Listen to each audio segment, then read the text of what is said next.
Keitarou Gentouga, a college boy who's all about tutoring and living the good life. Well, should say, that's what he had wished for at least. One day, he found himself in a sticky situation with a demon-like spirit that decided to spice up his boring days with a curse, dragging his poor friend along for the ride. But hey, Kitaro's not one to dwell on the past. He's got a future to tutor.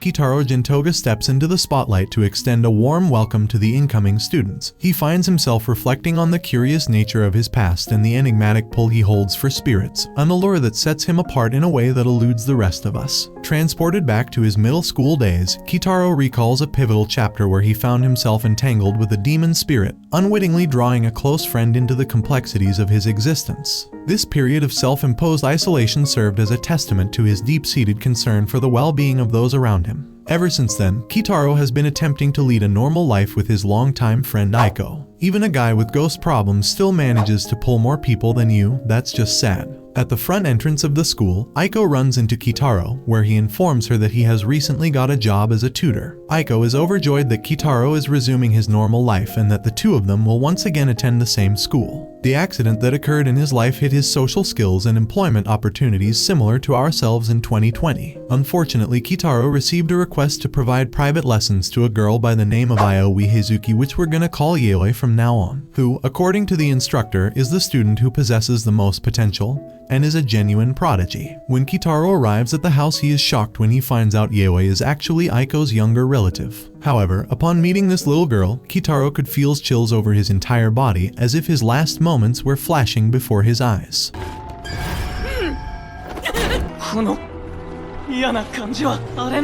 Feeling like he is in surroundings of an ominous presence, with two pupils in each eyeball and a strange stuffed rabbit with a terrible aura around her. However, Kitaro covers his shivering and anxiety and decides to act normal and introduce himself as her new tutor. Yayoi figures right away that Kitaro can not only sense spirits, but they are naturally drawn to him. So, Yayoi decides to say the most normal thing to her tutor on her first day: they should visit a haunted place. Hell no! Kitaro panics at the audacity of the child and tells her they should study. Yayoi is unfazed as she makes a call at the tutoring center, casually accusing Kitaro of talking inappropriately to his student. Talk about the perfect emotional blackmail. Yayoi's plan is well received by Aiko, who is unbothered by her crazy cousin and just wants to go on an adventure. Kitaro seems to be stuck amongst two crazy girls who are excited to visit a ghost due to the tiny blackmailer he has gotten himself into. Poor girls don't know the ghost they are excited to see will be excited for the one who is least interested about going, which is our cowardly friend Kitaro. They have at last arrived at the H-City phone booth that is rumored to be haunted, and it has not disappointed them. The story that Aiko tells Kitaro about the phone booth that is rumored to be haunted by the ghost of a woman. Aiko tells them that the ghost is the spirit of a notorious hostess who used to exploit men and rob them through luxuries, but was chased to this booth and killed by some men she used. Who would have guessed that evil spirits were so much similar to my ex? She says that this was the location where the RP and murder took place. Ever since that time, her specter has been observed moving about in this area on multiple occasions. The situation turns utterly chaotic as Aiko is an excited normie who cannot even see any spirits, and this little girl seems to want to hug ghosts, as if meeting old friends. Yayoi enters the phone booth and makes an effort to place a call, but Kitaro rushes to stop her before she can complete it. Aiko's dumbass thinks that the story must be made up because of the fact that it is overly complicated and difficult to figure out. After that, Yayoi tries to use her cell phone to make a call to the haunted public telephone, but Kitaro stops her from doing so once again. Kitaro asks Aiko if she is aware that Yayoi's idea could potentially be dangerous because he sees how excited she is about it. Since Aiko is not capable of perceiving anything paranormal, she is not afraid at all. An exhausted Kitaro comes to the conclusion that he should make the call to the phone booth on his own, and just as he does so, the phone is answered, and the sound of someone pleading for help can be heard. At the same time, bloody handprints start to appear everywhere on the inside and outside of the phone booth. As soon as Yayoi opened the door of the phone booth and placed her stuffed rabbit inside, the toy was destroyed in a matter of seconds, and everyone immediately ran back in the car and rushed home. Kitaro seems to be the only one freaking out. Talk about being manly. Kitaro is upset with Yayoi and tells her to start studying. Aiko asks Kitaro if they can talk after they have finished studying, and he assures her that they will be able to converse once they have completed their studies. She is put to a complex test by Kitaro, however, she is able to give correct responses to every single one of the questions. When he asks her if she can see spirits, she responds by saying that she can catch them in 4K. She questions Kitaro about the frequency with which he attracted spirits as well as whether or not he did so on purpose. He tells her that if the place is said to be haunted, there is a 100% chance that he will attract the spirits. Trust me, we can see all 4 of Yayoi's pupils shining at this beautiful piece of information. After the completion of her tutoring session, Kitaro is taken aback when Aiko informs him about the problems surrounding the death of Yayoi's parents. Before either of her parents passed away, her mother took her to the doctor to have her double pupils checked out. The medical professional stated that they were unable to identify any underlying cause for it, and he also stated that having 2 pupils is perfectly normal as long as they do not interfere with her ability to see. Although, Yayoi had mentioned that she could see normal people as well as some blurred shadows, but it seems like this doesn't count as a problem in sight for Mr. Doctor. On the walk back, Yayoi's mother decided to lift her mood by taking her to an amusement park. After the accident, she wakes up in the hospital. She can distinctly see the shadowy shadows that were previously blurred and understands that she has sight for the spirit world. Right before the accident, Yayoi sensed a menacing presence sitting next to the driver of the truck that was coming up behind the Heizuki family as they drove home from the amusement park. The truck was heading in their direction. In just a moment, the truck collided with their car. The first thing she saw when she opened her eyes during the accident was a spirit carrying off her mother's spirit and disappearing into the distance. She was able to see the spirit of her father at the funeral, but she was unable to see the spirit of her mother. As a result, she made the decision to bring her mother's spirit back with her. Kitaro has compassion for her and wonders if there is any way that he can help her out of her predicament. The following morning, Yayoi is delighted while Kitaro seems to be questioning his compassionate decision. Yayoi gives him a Jizo statue that is supposed to protect him from evil spirits by wrapping in Aiko's clothes. The statue is intended to serve as a talisman against the presence of negative energies. The team goes back to the previous location, which they now refer to as the haunted phone booth. Kitaro inquires as to the reason why they came back to this location, and Yayoi responds by stating that it was so that they could speak with the spirit. Yayoi tells them at the site that she was blocked by the ghost after spamming her with calls from her phone. Now you must be wondering how the spirit of a telephone booth can block her. To simply put, her cell phone is currently bleeding in a plastic bag. Rip poor phone. Yayoi goes to Kitaro for help because she has the impression that the spirit is drawn to him. She is right as the spirit drags Kitaro into the phone booth and locking the door behind them right away. The ghost starts to strangle Kitaro with the phone cord while continuously calling for help. This continues while the ghost is holding Kitaro captive inside the phone booth. Kitaro panics and assumes that the talisman is useless, but Yayoi can sense the spirit is slowly breaking.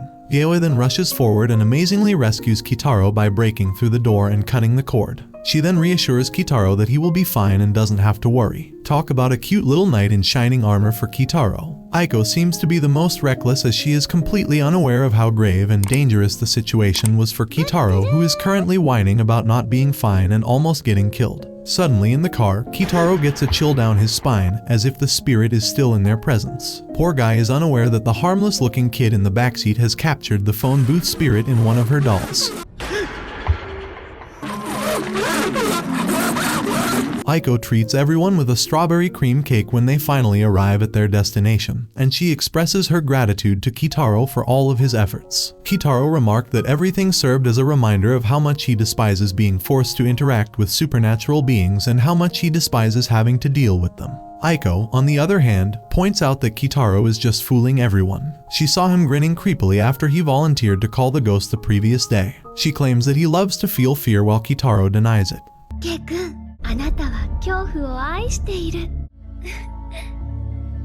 Yayoi tells Kitaro that there is nothing left there anymore and that even if he goes there, he won't find anything there. In response to his question about whether or not she wants to go back there again, Kitaro ponders why, if she is so sensitive to spirits, she is unable to locate them despite her sensitivity, which is despite the fact that she is very sensitive to spirits. He is of the opinion that it is not completely out of the question that the spirits themselves are making moves to avoid coming into contact with her. In her bedroom, the plushie that she used to trap Omiki's spirits is lying on the bed, and suddenly the shadow's hands begin ripping Omiki's body apart. This is taking place in the room in which she had stored the stuffed animal previously. Kitaro is questioned by Yayoi about whether or not he is familiar with the name Kojuko. Kitaro asks like the word lonely. Yayoi explains that kojuko is a method in which several poisonous insects of varying sizes are placed in a jar with one another and allowed to fight against one another. The victorious insect is then bred in order to extract a poisonous substance from it. Kitaro becomes anxious as he takes in all of this information. He attempts to change the subject by assuring her that she can approach him at any time for any homework if she ever needs it. Kitaro walks towards Aiko's house thinking about how his pursuit of stepping towards a normal life got him messed with a crazy little girl who likes exactly what he hates. Kitaro walks into her house and teaches Yayoi, which seems like just a formality since she is smart enough to study fast.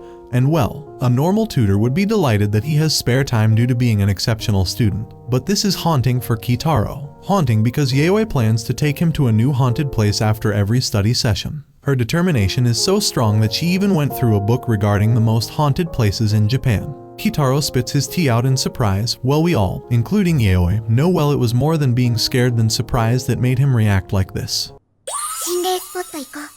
Lucky for Kitaro, he has to visit his grandmother to get exorcised. But already at this point, I think we can agree having this little girl latched onto you is even more dangerous than having a spirit latched onto you. From a distance, it will look cute to see Yayoi hanging on to Kitaro, cutely begging him to take her with him. But looking up closely, she is slowly strangling him as if threatening him to dare say no. Kitaro turns to his best friend for help, but Aiko doesn't bat an eye to his plea and invites herself as well along with Yayoi. So now, the three sit in the car and travel towards his grandma's house while Kitaro thinks about what mess he has gotten involved in and about how Aiko always supports Yayoi, and thinks he likes to get into danger.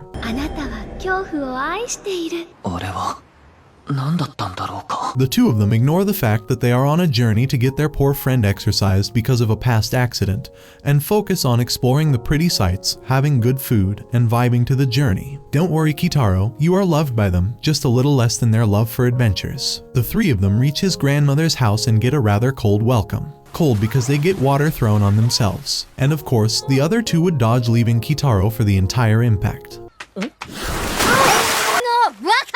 As Kitaro breathes heavily, no one cares about it, and his grandma screams at him for bringing an abhorrent monster along. You must be bewildered, but don't worry, she is just talking about this cute girl. Grandma screams at her, sensing that Yayoi currently has a couple of demon spirits haunting her, saying she had to destroy at least 5 Jizo statues. However, Yayoi denies the accusation, claiming there are actually 7 statues she destroyed. Well, gotta love her being honest at least. Her perfect balance of being a kid and a weird human can be seen as she mentions something so wild, casually followed by sticking her tongue out at an old lady. Grandma is about to throw hands to get Yayoi to leave, but Kitaro holds her from beating up a little girl. Miss Flappy Grandma questions why he is protecting Yayoi, to which Kitaro tells her that being his student, Yayoi is his responsibility. Aiko, just being there for the plot, stands still and quiet. She could be more static than those Jizo statues that Yayoi destroyed, since they were protecting an even more dangerous spirit. Kitaro is about to pry upon her actions but goes silent upon hearing she thought that the spirit could be the one that abducted her mother. Kitaro prepares for his exorcism while updating his grandma about his healthy lifestyle, and mentally showing gratitude as she helps him cope with his trauma and step back into life. Being bored, Yayoi decides to go watch the exorcism, but Aiko stops her at the expense of showing what Kitaro hides in his glove. Kishiro's hand has hair like nerves covering it that grow and get painful, which is why he gets exorcismed, to get his hand numbed and those nerves cut. However, Yayoi can sense something concerning in it. Later, Yayoi shows little care for both Kitaro and Grandma as she sees them both weak with the efforts of the day. Kitaro leaves for the bathroom when Yayoi and Aiko peek into the tray of nerves that were cut from Kitaro's hand. Being humans, all of us like to collect meaningless stuff and hoard it, so Yayoi is not very different either, except none of us wanted some cursed nerves to collect. Grandma decides to scare Yayoi by telling her how this shrine holds memorials for dolls where the dangerous ones get locked in the basement of the shrine sanctuary. Meanwhile, Kitaro picks a doll from the ground thinking it got dropped on the way to the sanctuary. Suddenly, his voice and eyes go hollow and blonde as he tells himself he will go put it in the basement. Grandma completes her story by mentioning the basement dolls being desperate to possess someone and adds some special effects by screaming into Yayoi's face to be careful. Grandma must have overestimated her story since Yayoi looks with the same expressions and genuinely expresses a liking for the fun story. Grandma stands blankly at the girl, calling it fun. Don't worry, Grandma, we've been having the same expression as well. Yayoi notices a lifeless Kitaro walking from afar holding a Japanese doll with long hair and a red flower kimono. exactly the description of the most dangerous doll. Being smart, she concludes the spirit took advantage of the weakened state of Kitaro and picks a sword up to get him back. The situation may be grave, but Yayoi holding a sword higher than her height put her off a little, not gonna lie. Kitaro's subconscious wakes up half as he finds himself in the forbidden basement. The doll's hair enters his mouth and starts choking him.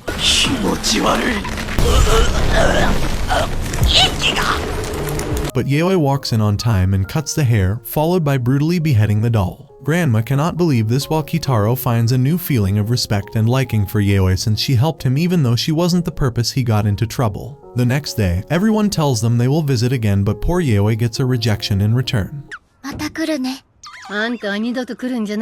Kitaro finally expresses in front of Grandma that Yayoi is a nice kid and he'd like to get to know her at her level. The actual little kid in Yayoi can be seen in her innocent reaction in response to Kitaro's words. On the way back, she decides to show Kitaro her room. Kitaro is unaware that this cute gesture of opening up to him is something that will have his heart shrink. The moment her room door opens, his body freezes up, feeling the dark air in her room. Multiple dolls sitting, surrounding the room with dark negative energy. Kitaro falls and crawls backward in fear while Yayoi console him that the dolls won't harm him as affirms that she will protect him.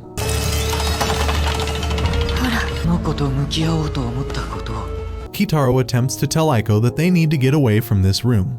However, she replies that she just has a hobby for collecting plushies. He wraps his head around that Aiko can't sense how dangerous this room is and wonders if he made a mistake in deciding to get to know her better. But before he can even complete his thoughts, Yayoi stands in his face asking for his fingernails as if it is the most normal thing to want.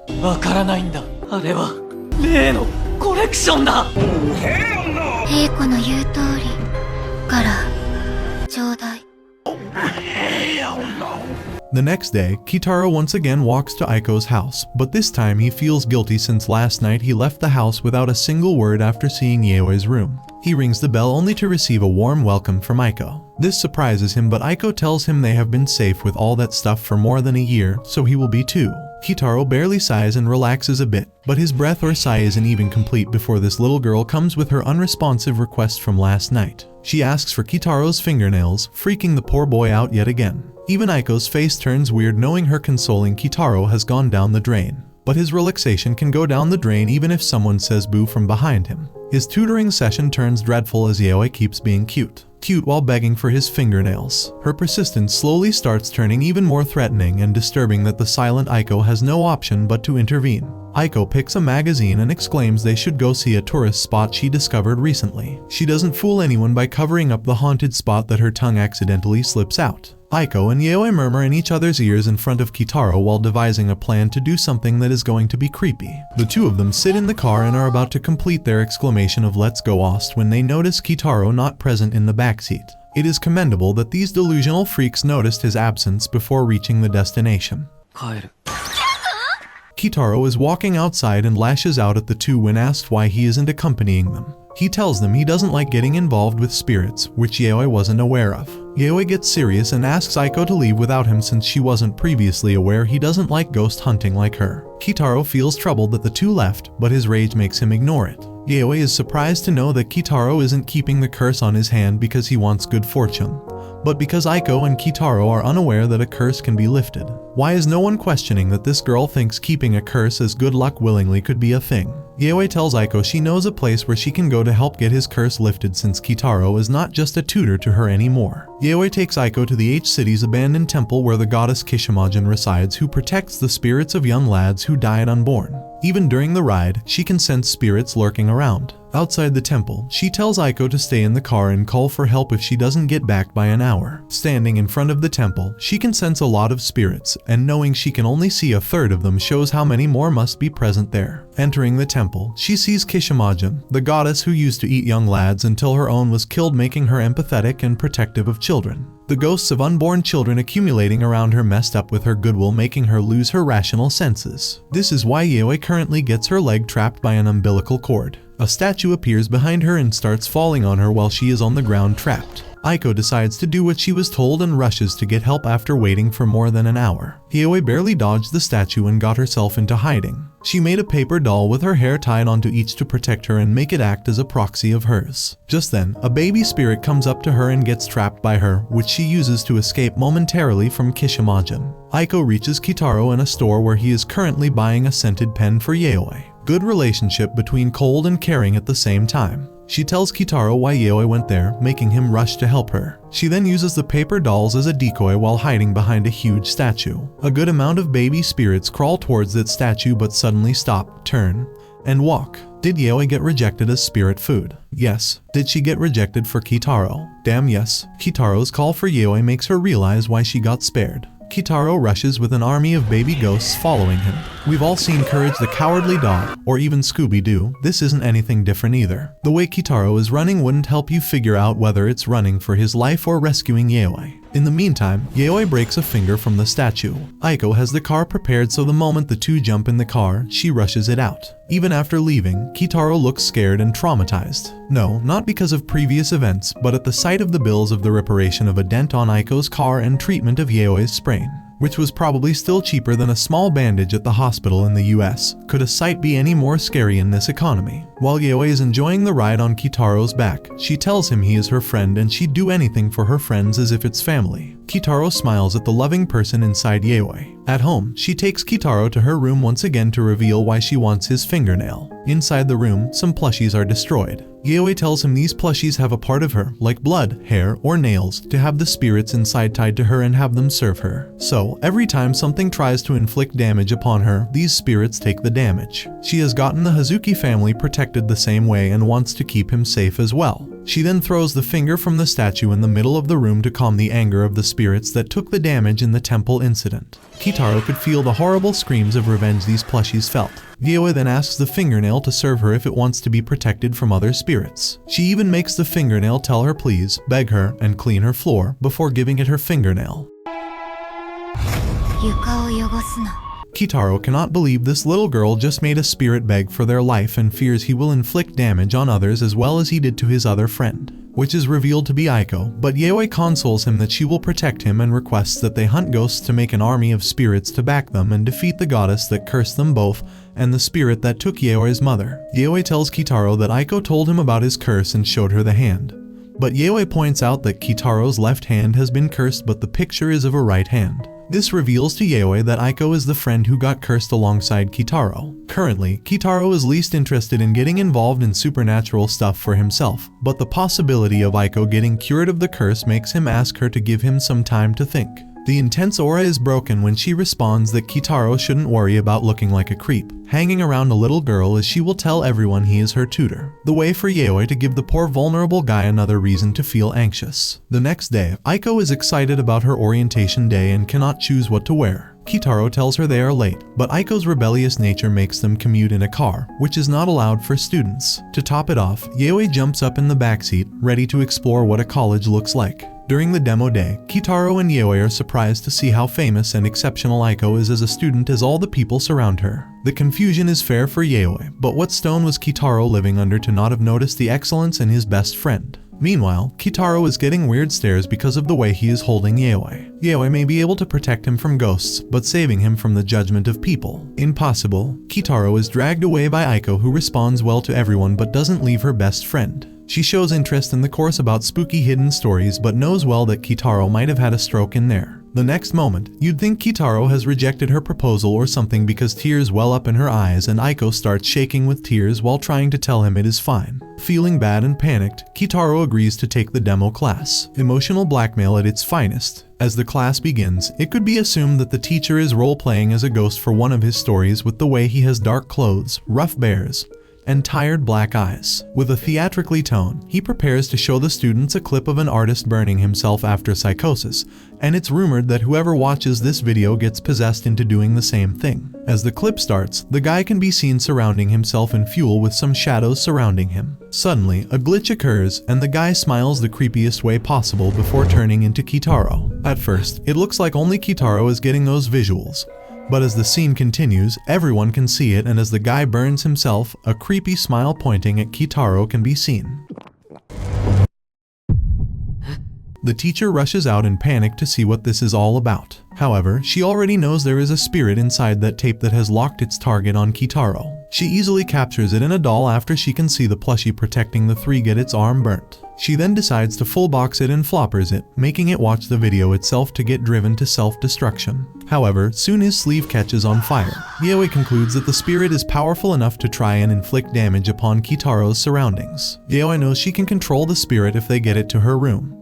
But Kitaro is resistant to sitting in a moving vehicle with it and putting them in danger. The situation may be intense, but for Yayoi, I think she's enjoying this a little too much. His panic is relieved when Aiko sits beside him telling him that he has always been helpful to her by protecting her through his unique sighting, and the curse accident was something in which he saved her and got himself cursed or she wouldn't even have been alive. This lifts his mood and he agrees to take her help. About time they get a reminder that they always have a third wheel now. Yayoi interrupts to get on board with the plan. The plan was to put Kitaro naked in the backseat of the car with a cloth on his arm so that it catches on fire when the spirit attacks her rather than the car. Well, that's a lifetime embarrassment for a cowardly, anxious introvert to be put into a car naked with the fear of getting burned alive while they are fast and furious towards home. The drive starts and the video plays. The spirit shakes and burns the cloth, but the speed of the car helps distinguish the flames when he puts his arm out the window. They aim to get the video completed, which finally occurs, succeeding in getting Kitaro safe once again. Later, Yayoi teaches the spirit a lesson while Aiko gets Kitaro's burnt hand treated in the hospital. Aiko gets back home and opens her study cell only for it to be heavily surrounded by pictures of Kitaro. Love or obsession? That's our new question. She looks like a freak as she smiles thinking about how her love for horror stories and Kitaro is currently getting fulfilled together, as Kitaro's involvement in the spiritual world is making him care for her more and giving her experience of the supernatural world.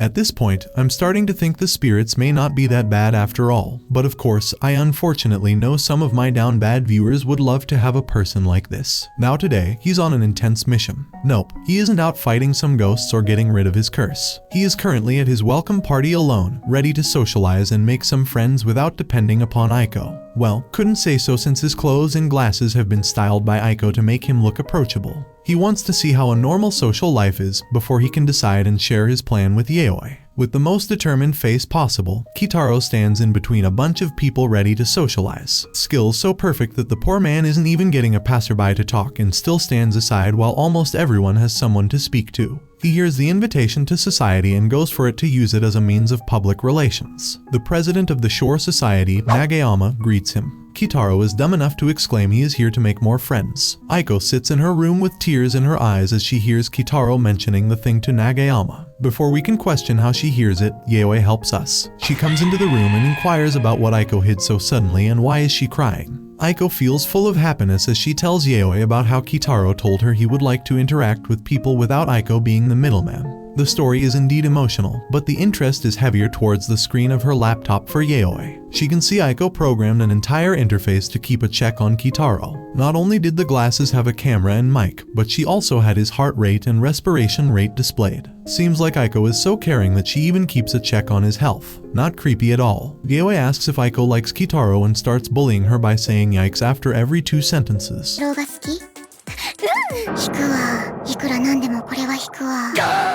Well, considering she can check his heart rate without him knowing, I can't blame Yayoi. Yayoi suddenly hears a spirit chanting die to Kitaro, and Aiko mentions she always been hearing these interferences, and calmly brush aside that it's completely normal since it's Kitaro.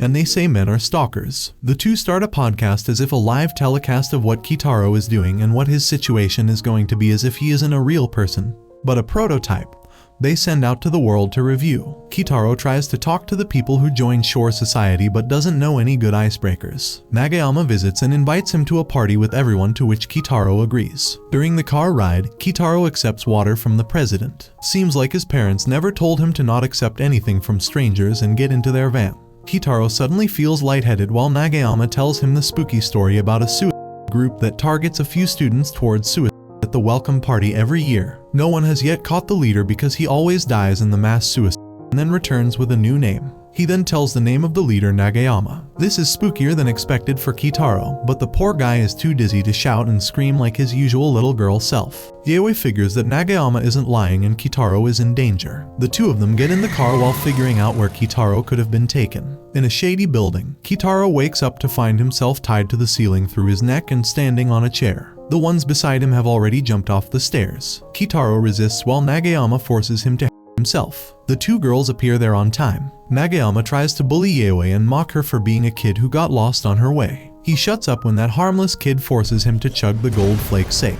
The spirit leaves the body at that, but the guy keeps acting the same way. This results in a fully grown man getting knocked out by a middle school girl. And that is why, folks, you don't underestimate people for their sizes. The man had been arrested for violence, but when he got out of jail, people thought of him poorly, resulting in an anger for humanity which he ignored. The three of them rescue other people, call the police, and then rush out so fast as if they were the ones committing the crime. Kitaro suddenly feels a weird spiritual energy that disappears right away. It turns out that the spirit possessed the guy's body again and hung it.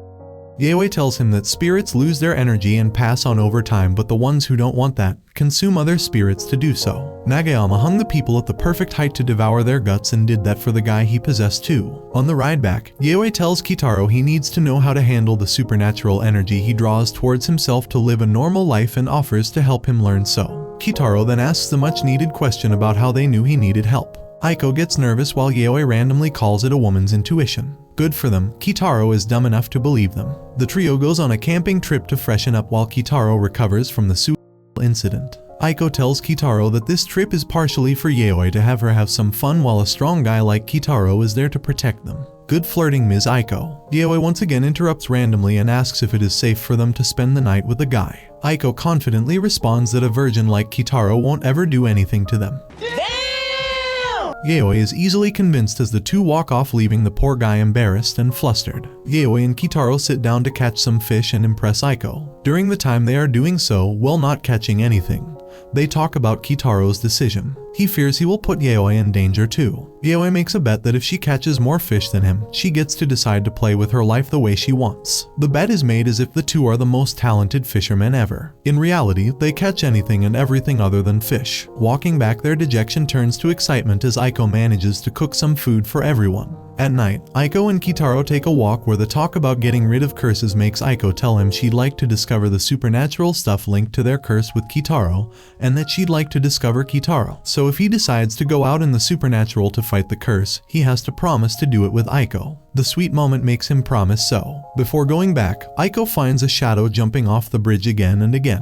Kitaro cannot see anything, so she assumes it was a mistake. A spirit walks out of the water at night and stands beside Aiko. Kitaro suddenly wakes up feeling the spirit and finds Aiko walking out mindlessly and saying she needs to get to the bridge. Kitaro calls out to Yayoi. Yayoi figures that the spirit is controlling her and not possessing her, which means they cannot simply transfer it to a doll unless she gets to the place where the spirit resides. Yayoi hides on the bridge as Aiko walks with Kitaro. Kitaro guides Yayoi to the spot where he feels a weak presence. Yayoi slams her doll at the spot, weakening the spirit, and just like her judgment that a weak spirit would draw itself towards Kitaro, the spirit moves to Kitaro. Kitaro slams an empty doll in the ground, capturing the spirit and throwing it in a salt bag. But neither the doll shakes nor is the controlled Aiko phased, who walks to the edge of the bridge. Kitaro rushes towards Aiko and holds her while multiple spirits are currently attacking the doll Yayoi used to weaken the spirit. Yayoi also figures that Aiko is bait as the spirits push Kitaro down the bridge. Luckily, the smartness of Yayoi is not beatable by every other spirit. She had tied them to a rope to rescue them in case they were pushed down the bridge, and had also figured there were about 10 spirits with the help of Kitaro. She saves her doll spirit by throwing salt at the attackers and manages to capture one while Kitaro and Aiko get down and walk out of the water. Kitaro suddenly feels 5 of the spirits standing behind them. He tries to rush, but Aiko is holding him.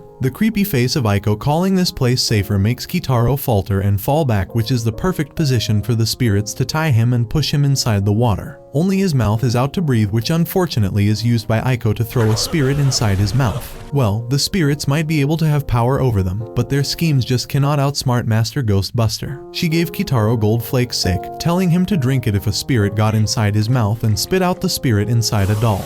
Yayoi captures 2 more spirits from behind, resulting in a 5-on-5 competition. Eventually, all spirits are captured in dolls and tied down while Yayoi questions who is controlling Aiko. The boss spirit tries to get out of it but is betrayed by others. Yayoi then destroys the spirit, saving Aiko. Later, Aiko is shocked to know everything and is put to sleep by Kitaro. In the earliest phase of the morning, Kitaro finds Aiko outside where she tells him that all she remembers from the night is his warmth, proving he protected her well. The chaotic night results in the two finally confessing their feelings. Back at home, Kitaro finally says yes to Yayoi. Aiko stands outside the room eavesdropping with the weirdest smile as she recalls all her efforts. Stalkers and overpossessive freaks should take notes from Aiko, who recommended the tutoring job to Kitaro, manipulated the higher people to get him to tutor Yayoi, and synced everything to get Kitaro involved in the supernatural world. All this so the two of them can once again dive into the world of spirits hand in hand like they used to do back before the curse. The way Aiko says she has got him now would give you more chills than all the supernatural stuff seen up until now.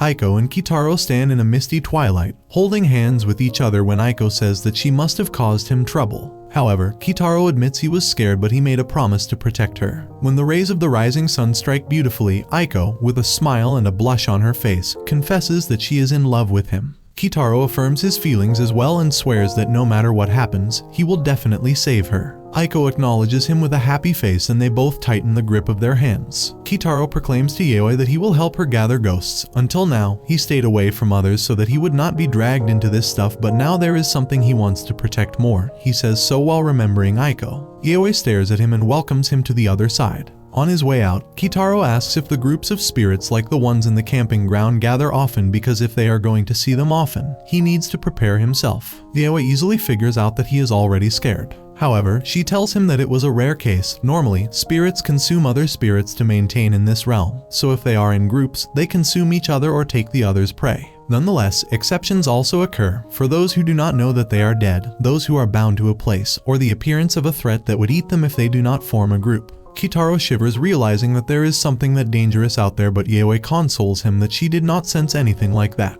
However, she knows of a wandering one that fits the bill, the one who took her mother away. Based on its powers and looks, the very last one in the night parade of 100 demons, the sun that burns away all yakai, she named it Kubo, meaning dead sky. Yayoi is busy making something with a button and a thread while Kitaro contemplates the things that have happened until now. Yayoi breaks his train of thought when she extends her hand with the button on. He picks it up by the thread and she tells him that they will use his spiritual attractiveness as a medium to pray to the higher being to guide them. After his lessons with Yayoi, they find Aiko inside the car, all ready to go. Kitaro was actually against Aiko joining them in the haunted places, but he promised her to always help each other, and more importantly, if he puts Aiko in a bad mood, he will definitely die. He clearly remembers the time when he went to her house after the camping incident, and she forced him to say that they are dating by playing the recording of his confession. He is so embarrassed by this incident and must never make her an enemy. Aiko knows about the place they are heading towards because it is a famous haunted place. It was completed about 50 years ago and yet is still featured in magazines and shows as the scariest place, called S Tunnel. There have been many sightings reported in this tunnel and Aiko diligently revises each rumor, making him sweat and shiver. He is worried about something showing up, but Aiko and Yayoi actually wish for it to happen. They walk inside the tunnel, and Kitaro feels someone holding his hand. Thinking that Aiko is scared and acting cute, he looks back, only to find that Aiko is standing far from him.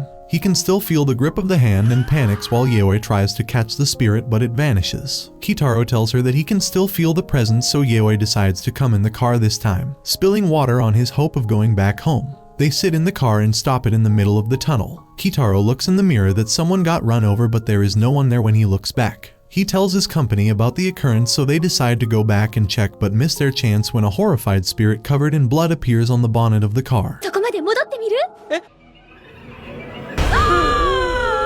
Yayoi simply hits the figure because she wants to see how it will respond, because there are many possibilities when a vehicle runs over a ghost. One is that it passes through, the other is that it ends up inside the vehicle, and the third is to be hit by the vehicle. Since the car in their case hit the ghost, it means that it cannot come inside the car. So what does this little girl do, you may ask? Well, she casually opens the door so the spirit can get in. She gives her doll to Kitaro to hit the ghost with it, making the situation chaotic. Kitaro gets hold of the spirit in the doll with a rope around its neck. He feels the presence near him but does not find anything when he looks around. However, through the front mirror, a spirit can be seen sitting beside him. Kitaro comes home and the spirit can also be seen following him through different mirrors in the house, but he remains unaware. As he lies down to sleep, the spirit attacks him while Yayoi realizes that they have been tricked because the one in the doll is a wandering unrelated spirit. They head to Kitaro's house and fabricate an excuse to meet Kitaro. Yayoi enters the room and only finds the spirit standing there that soon attacks her as well. She handles the spirit smoothly, asks it to let Kitaro go while strangling its neck, and captures it after the deed is done.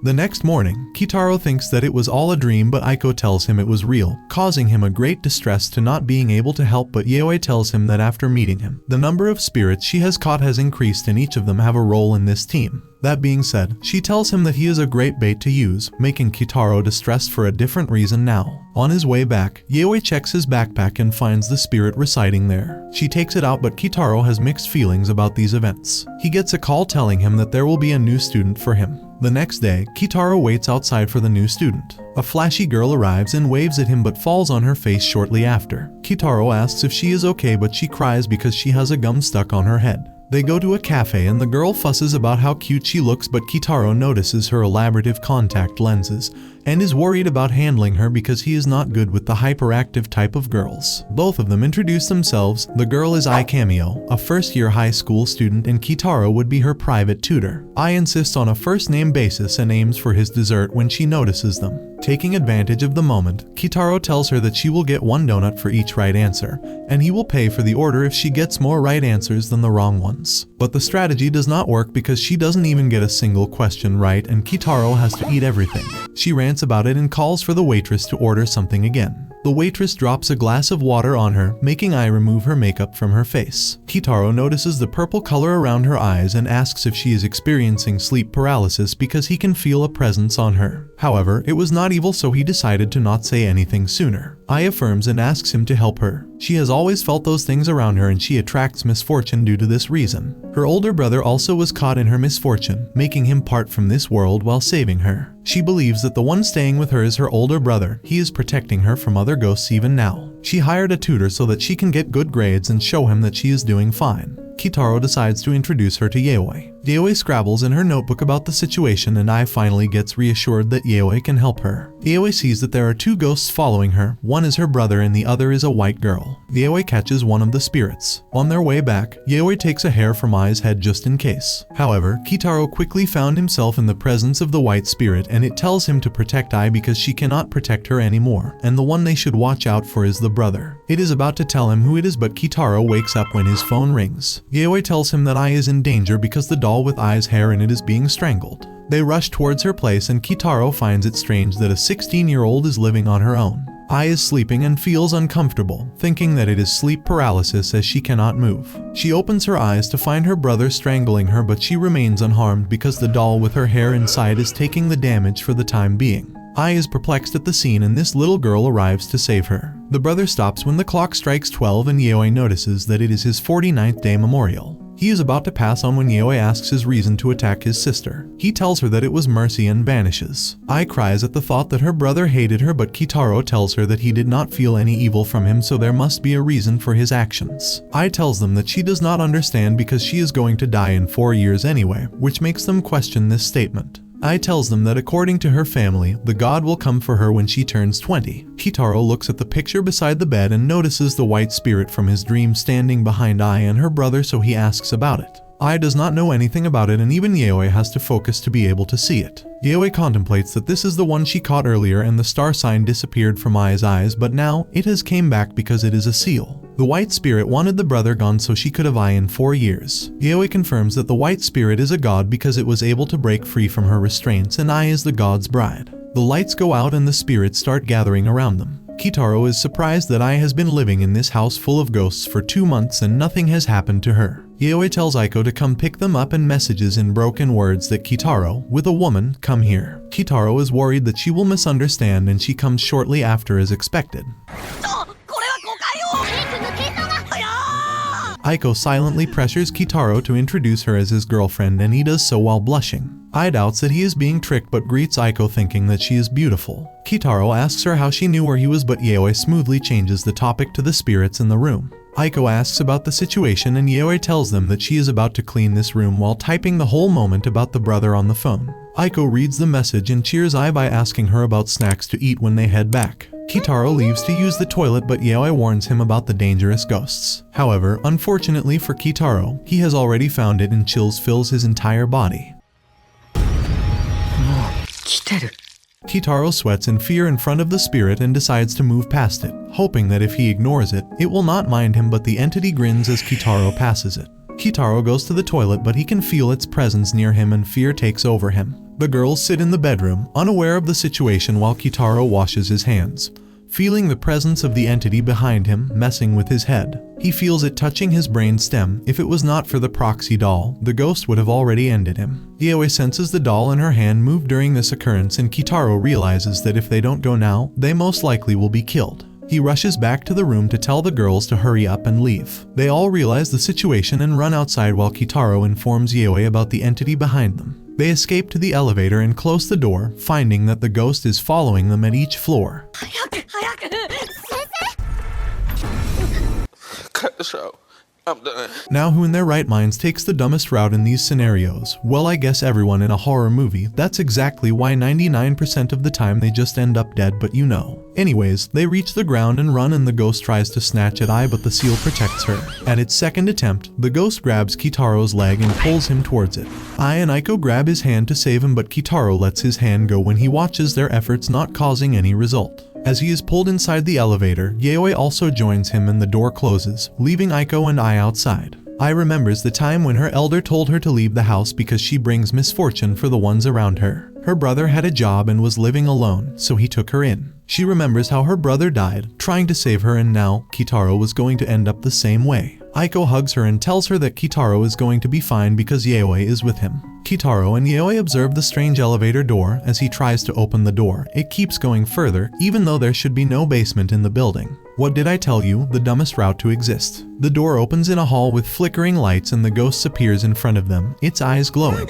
Probably wondering, y'all some dumbasses for taking an elevator when I'm a whole spirit. Or at least that's what I'm thinking at least. The ghost opens a portal and 4 brains appear from it into its hands. 4 spirits appear behind them. The ghost touches the brain stems and the spirits shriek in pain, begging the ghost to stop. The ghost points his finger and the spirits obey, pushing Kitaro forward. With the touch, Kitaro glimpses into the spirit's memory, how it felt pain when the ghost took its brain. Kitaro realizes that these are the victims and the same thing is happening to them as well. He notifies Yayoi of the situation, so she plans to pull the ghost into the elevator so that its power weakens and they can escape from its trap. Yayoi hands him a doll and runs outside to deal with the ghost. She provokes the ghost and places a rope between its legs, signaling Kitaro, who pulls the rope to make the ghost bind and fall. The ghost crawls to escape but Kitaro is still holding him and the doll is angry with the ghost for targeting him. The ghost tries to grab the brains but Yayoi stops it and the doll pulls it into the elevator and chews on it. Yayoi plans to take care of the ghosts in Ai's room and they have to cleanse the grudges of these spirits to help them pass on.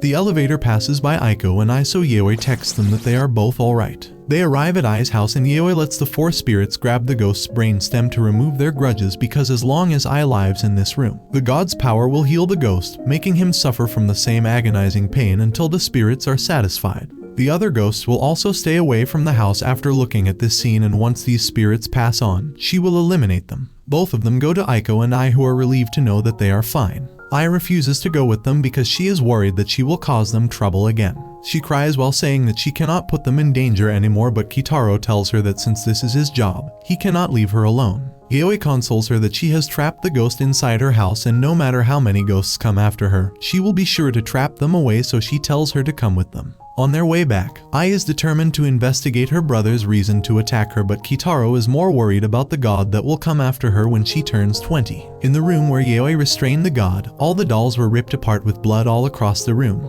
Yayoi says that she will make it pay when the so-called god emerges behind them and Ai falls unconscious. It tells them that all their efforts are futile, but Yayoi says otherwise because a god must be at least 500 years old and yet it selected a 20 years old bride. You're a victim!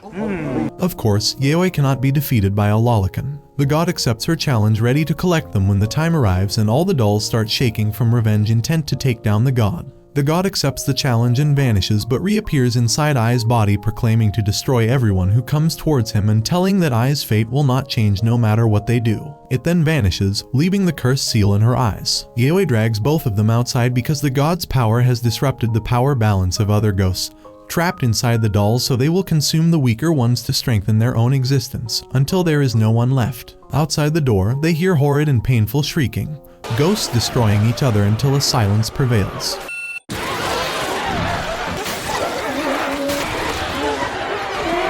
Yayoi opens the door and finds a single doll in the middle and calls it Graduate. Kitaro is about to ask about it when his phone rings and he finds that it is Yayoi calling him, but she tells him to not answer, or else he would be killed. Kitaro is shocked to hear that an Aiko arrives from behind, her phone receiving a call from Yayoi as well. Yayoi and Kitaro look at her, but before they can tell her anything, the door closes behind them. Kitaro tries to open the door but fails and shouts at Aiko to not answer the call. Aiko, not knowing what to do, knocks at the door, her voice reaching inside, but Kitaro realizes that it is not her voice. Aiko stands outside, looking at the ringing phone while Yayoi traps the Graduate doll. As Aiko is about to answer the phone, Kitaro opens the door and stops her. Yayoi arrives with the trapped doll and tells Kitaro that since this doll is so strong that it can cause supernatural phenomena even when inside her room, she needs to find another place for it, which the name for this doll is called a Graduate. The next morning, they set up Ai's room and also cleaned up Yayoi's room. They make the arrangements so that Ai's room remains free of ghosts. After that, they clean Yayoi's room that is covered in blood, and Ai leaves for her parents' house to attend her brother's memorial. Kitaro, Yayoi and Aiko finish the cleaning, and Yayoi breaks down that they would probably die in a fight against the god without any help, but they cannot back down now.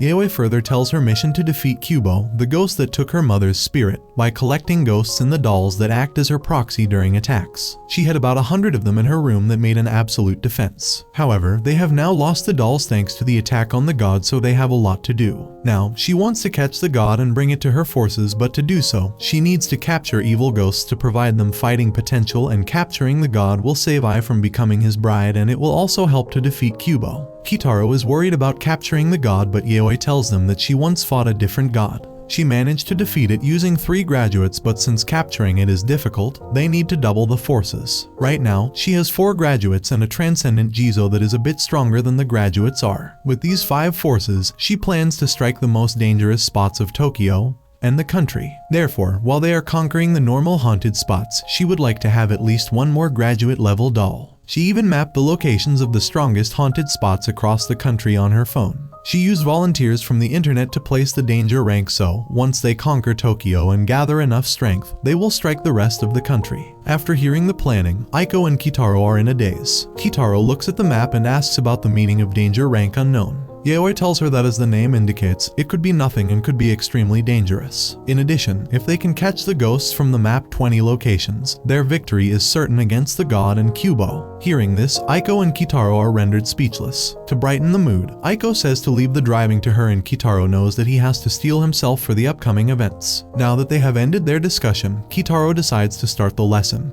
turning the 2 girls to stone and panicking because they have not done their homework. When Yayoi is done with her lessons, she asks to take a stroll, so Kitaro takes her on a bike ride. Kitaro wonders what could be the reason for her invitation, because this is the first time Yayoi invited him. He talks about how they have picked a fight with a god. After all, they do not have enough lives for that sort of thing. Yayoi tells him that she has always been fighting alone to get her mother back, but the fact that Kitaro was willing to protect her, it shows that he is willing to fight together with her. That made her happy, and that is why she accidentally picked a fight with something so big. Kitaro smiles at her thinking, and Yayoi confesses that she doesn't just think of him as bait anymore, she sees him as an important partner now. She thanks him for being by her side, and Kitaro asks if there was a place she would like to go because he will take her there. Yayoi tells him about a place, but night overshadows the day and Kitaro is still riding the bike. They still have not reached that place. He asks where they are going. Yayoi tells him that she meant to go to a dangerous place right away, so she deliberately left it unmarked.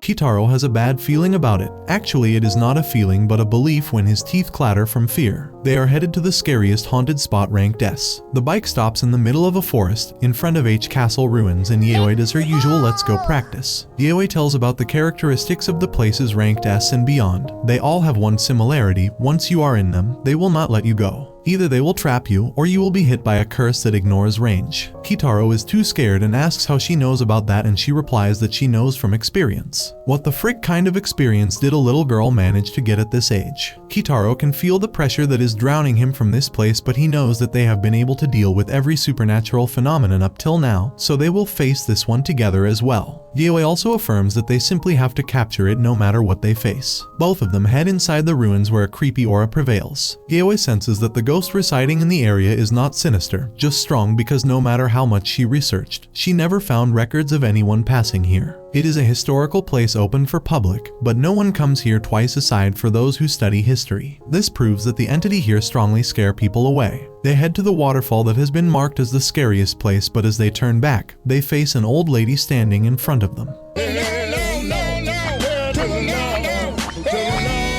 She asks if they are here on a tour, and Yayoi says that they want to see the waterfall. Kitaro wants to stop Yayoi, but the lady tells them that she will guide them to their destination. Yayoi hands her phone to Kitaro to read rumors about this place. These rumors include hearing footsteps from behind, feeling the stares of people, listening the voice of flute and drum, sensing a strong presence near the waterfall, and meeting an old woman even though it's nighttime. The old woman starts walking and Yayoi follows because she knows that it has already started. On their way there, the old woman says that the waterfall is a place of regret. She further says that in the Azuchi Momoyama period, this castle was taken down in a single day. Against 1,000 soldiers in this castle, the enemy sent 10,500 men. Most of the soldiers were fighting somewhere else, and the ones inside the castle could not fight, and yet they were not allowed to surrender. The women had to be beheaded and displayed, so that the men returning from the battle would have their hearts broken. The water that used to flow from here was said to be red for 3 days and 3 nights. Kitaro whispers to Yayoi that he does not think this is a good idea, but she replies that they are definitely pillaging on them. There is a goal they must achieve, and there is a life they need to save. They will use evil against evil, and even if it is not an evil ghost, it can still harm them, so she hands a doll to Kitaro as his defense while she has a graduate level spirit for herself. The old woman looks at them, and a hand made of smoke approaches Kitaro but soon vanishes when he senses it. Since Yayoi cannot watch ghosts and the environment in these eerie surroundings, she tells Kitaro to tell her when he senses something. The old woman tells them to keep walking, but Kitaro senses footsteps behind him when the old woman takes steps in front of him. He starts walking thinking that it is his imagination while Yayoi observes the old woman closely. Kitaro grabs her hand saying that it is dark and cold while smiling. In the next second, her eyes goes out of light and she is holding the woman's hand, who is no longer an old woman. Yayoi says that Kitaro is different from usual in her dazed state. Kitaro finds himself walking alone and hears footsteps from behind. His teeth start clattering from fear, but he snaps out of it and runs to find Yayoi. Yayoi keeps walking with the fake Kitaro, who is smiling, and she keeps staring at him. Aiko takes a break from doing her assignment and checks Kitaro's location to know what he is doing, but finds that the location is unknown. Kitaro keeps running and calling for Yayoi but does not succeed in finding her. Yayoi walks with the fake Kitaro and asks why he is smiling so much, because normally he would be so scared. He grins sinisterly and Yayoi falls on the ground saying that she feels sick. The old woman stands beside her and notices the small doll on Yayoi's finger but licks her lips saying that she looks delicious. Kitaro tries to sense the creepy presence of the graduate that Yayoi is carrying. He passes by a ghost while running, and upon sensing, he can see a lot of ghosts surrounding him. He tries to run but cannot move because he is paralyzed by a ghost. He realizes that his body is being taken over by the ghost and loses light in his eyes. A voice whispers in his mind not to forget while he stands in the water that is quickly turning red. Several ghosts emerge from the water, crawling to his face, telling him to never forget. He wakes up as the ghost comes too close to him and finds himself all alone again. He thinks that it was an illusion, but blood appears on his hand when he rubs his neck. Just then, he decides to use the front camera of his phone, finding a wound on his neck. He watches the doll with its head ripped apart, lying on the ground. He thinks that it is a curse that can pass through a proxy. He is frightened when he watches several ghost hands caressing his face in the camera. One hand opens his wound further apart that makes Kitaro run for his life. He runs for Yayoi and watches her run away from him. While chasing her, Kitaro falls down a slope and finds Yayoi hanging in front of him. He remembers her words before coming here and cries while shaking her. Feeling as if a presence is behind him, he turns to only find a waterfall there. He watches the spirits in the water merge together and emerge in the form of a girl's head with blood gushing out of its neck. The girl tells him to never forget that it will be engraved upon him, so that he stays there forever, even after his death. Kitaro remembers Yayoi saying that once they come inside, it will not let them go. He falls on his knees, thinking that they underestimated this place. He cries in front of Yayoi, whose fingers move slightly. However, in another part of the forest, Yayoi is frozen by the old woman's spirit who finds her delicious, but before she can do anything, she is stabbed in the eye by the spirit on her finger. The woman cannot believe that Yayoi's finger is still moving while she is frozen. To Yayoi's luck, she comes back to consciousness by the screaming voice of Kitaro calling her name. Waking up, Yayoi starts punishing the woman for attacking her and eventually traps her. Yayoi is glad that Kitaro called her name, or she wouldn't have made it through. She is also glad of the finger spirit that helped her. Kitaro looks at the hung-up Yayoi thinking how it's all over only for the body to wake up with a creepy face and hug Kitaro, trapping him. He tries to free himself but also is sure that if Yayoi is alive, she will save him. The only constraint he has now is time. The ghost is pulling him up and numerous skeletons are floating. It turns out that this evil spirit not only kills people but also keeps their bodies forever trapped. The spirit's head appears in front of Kitaro ready to slowly stab his throat to a torturous death. Kitaro starts panicking to free himself, but his savior comes right on time. Kitaro picks up Yayoi happily and starts explaining the situation about the spirits never leaving this dome once they are killed, which is why nobody heard of this space. Yayoi gets proof of this being true as the spirit on her finger is also shaking with fear. She asks Kitaro to put her down and tells him they can only defeat this evil spirit by overwhelming her with a stronger power. She opens up the spirit of the High Priest of Evil Tongue and tells him to start his sermon. Yayoi gives Kitaro noise-canceling headphones as whoever hears the priest dies and is sent straight to hell. The animals around start dying. The female ghosts are being pulled out from inside the spirit, but suddenly the priest's head is cut off by the evil spirit. However, the sutra continues. She then breaks his tongue so he cannot speak, but all the dead bodies and pulled out ghosts also start chanting the sutra. The dome breaks, bringing the evil spirit back into her whole body. She then escapes, but Kitaro's spirit senses back, and he takes Yayoi to it. The lady's spirit starts chanting the sutra herself involuntarily, and then is captured by Yayoi. However, it is too soon to celebrate as Kitaro starts chanting the sutra as well. Yayoi puts her hand on his throat and presses on his vocal cords to stop him from speaking. This effect knocks the crisp breezy out of it, but he has to hurry and seal the spirit down in less than a couple of seconds as the sutra will only take this much time to kill a human. Kitaro keeps trying to do so and it is only in the last 2 seconds that he succeeds. Yayoi then follows the weird aura connected to the spirit she captured. Turns out the spirit wasn't evil but had a talisman attached to it which drove her mad into killing people. Yayoi then buries the graduate doll and frees the spirit woman. It is Kitaro burying it while Yayoi fake cheers for him. Yayoi asks if Kitaro wants to stop spirit hunting, but Kitaro wants to be with her so he will continue this journey. Before they leave, the spirit woman meets them again and tells Yayoi to call upon her if she ever needs help. The two then leave for home now that they are done with S-rank spirit hunting.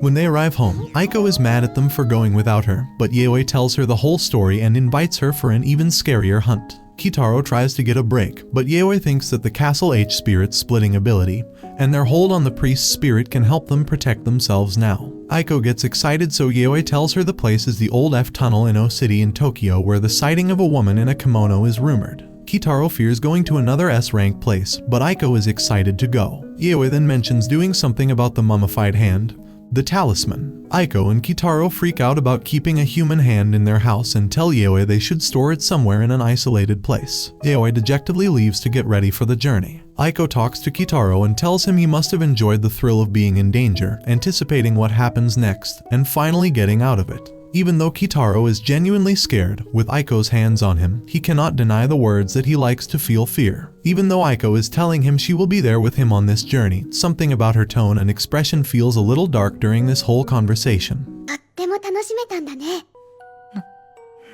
Oswald and Nenkobo appear at the waterfall, realizing that their talisman is gone. The young boy kills the old woman's spirit they had left to guard it, so she passes on. The two then talk about bringing forth some spirit while the boy wonders what it must be doing right now. The seed of the moonless dawn, the specter of death, carries a bunch of baby spirits crying and wailing. This powerful spirit is expected to clash with Kishimajan. Aiko is as excited as ever about the trip while Kitaro is as scared as ever. Yayoi tells them she wants to look around and pick another graduate as a backup before they go to the tunnel. She keeps the graduates in isolated places to not have their aura affect people. She tells Kitaro that this spirit isn't evil but is incredibly dangerous as it belongs to a soldier who fought in the South Pacific during the war and has the spirits of the soldiers he killed who seek vengeance. The spirit is constantly picked at by them but has a strong enough resilience to heal quickly. Yayoi is on friendly terms with the soldier, but they need to seal him with a black rope to restrict the other soldiers. When the three reach the place, they find weird marks on the mannequin that has the seal. Suddenly, the little old TV beside the mannequin lights up, showing shadows of a bunch of soldier spirits walking towards them. The spirits once again target Kitaro, and the water that Yayoi gave him to drink since the soldiers died of thirst didn't help him either. The soldiers start trying to bite his body to quench their thirst with his blood, so Aiko decides to help him out. She dodges the soldiers and reaches the mannequin to take out the graduate. She hands Kitaro the black rope as Aiko throws the graduate towards them.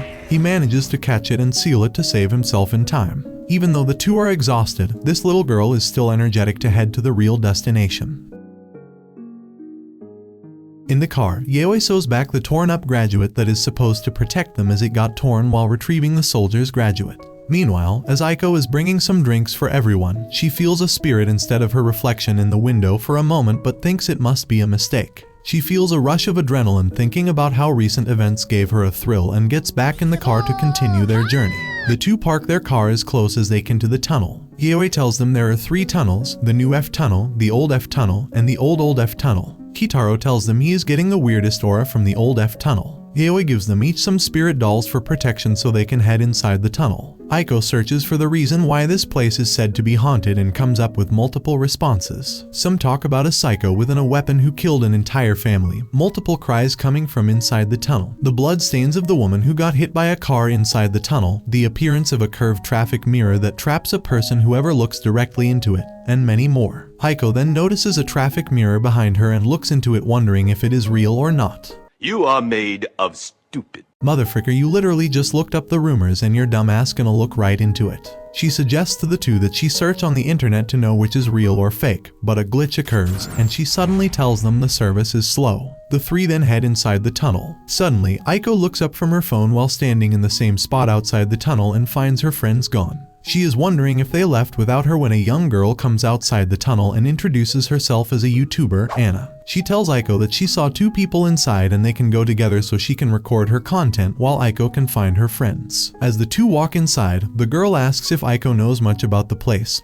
So Aiko mentions what she read on the internet. Anna starts narrating the story about the psycho with an axe, but they see the exit to the tunnel. As the 2 step outside, they find themselves back inside the tunnel at an entrance. No matter how they try to step outside, they find themselves back inside the tunnel again, but every time they get close, Aiko finds something weird on the floor that she doesn't know are body organs. Yayoi asks Kitaro where he finds the weird energy coming from in this tunnel. Kitaro thinks of it and is freaked out upon realizing that it is coming from Aiko walking behind them. Yayoi realized it right away as she saw her as a different person, a girl with no skin on her body, right after Aiko dumbass looked into the traffic mirror, but Yayoi was aware that they had to enter the tunnel to find out where Aiko was taken. Anna holds onto Aiko and decides to complete the story even though they are in a grave situation. She tells Aiko that the worst part about the psycho is that he first cuts the person's legs off, and then proceeds to rip out the organs of the person that won't kill them and aligns them on the floor. This is the moment she realizes those were human organs, and not of any other human but of Anna. The psycho spirit then rips off the skin of one's face and wears it as it kills the person slowly. Aiko suddenly sees Anna's whole body ripped but placed on the floor aligned and in blood as Anna tells her it will be Aiko's future. Aiko suddenly finds herself outside the tunnel but on a dead end towards the entrance of the old tunnel. Anna tells her she enjoyed watching her friend who tried to save her being killed and would like to see the same fate for Aiko. On cue, the axe psycho comes out of the tunnel door with Anna's face skin and approaches Aiko. Aiko tries to run but finds herself at the entrance of an old tunnel again and again. Suddenly, the safety doll's leg falls off and Kitaro starts feeling cold and troubled. The spirit pretending to be Aiko attacks Kitaro and turns out to be their friend Anna. It also wants everyone to have the same fate. Defeating her, the 2 figures Aiko are at the old tunnel. The S-tunnel ghost comes out to fight the psycho spirit but gets defeated.